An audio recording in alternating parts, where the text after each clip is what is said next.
কিরে বল্টু, কোন বিকেল 5টার সময় আসছি আড্ডা মারির, এলা সন্ধ্যে 7টা বাজে, এলাও বা আড্ডা সেরে না, মোর ধারে আর হইতে হইতে মোর ঠ্যাঙেরে বেশি কিরে তুই সজল বুঝবো না রে, খারে রওয়াজ একটা কি সাইন্টিফিক কারণ বুঝছিস তো। রে বল্টু, দাঁড়িয়ে থাকা কি কারণ রে? বলতো হ্যাঁ না মুখ। দেখ যখন আমরা বসি তখন সব বুদ্ধি নিচের দিকে যায়, আর যখন আমরা দাঁড়িয়ে থাকি সব বুদ্ধি মাথাতে প্রেশার দেয়। দেখ আমার মাথায় একটা বুদ্ধি আছে।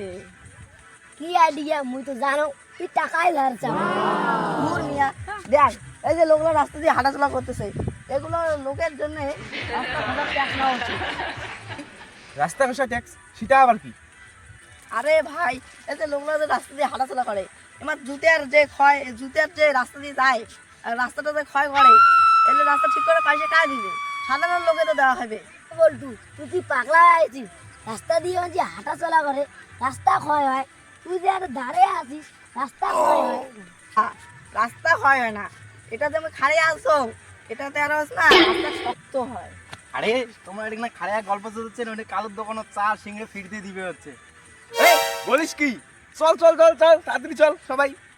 তারাও নিশ্চয় তো এখানে কোনো গন্ডগোল আছে, ফিরিতে তো কোনোদিন চা দিবে না, চিনির জায়গার ইউরিয়া আছে, দেখা লাগবে তো এটা। ওরা তো ডায়লগ শুনি লাভ নেই, আমরা চললাম। চলো রে।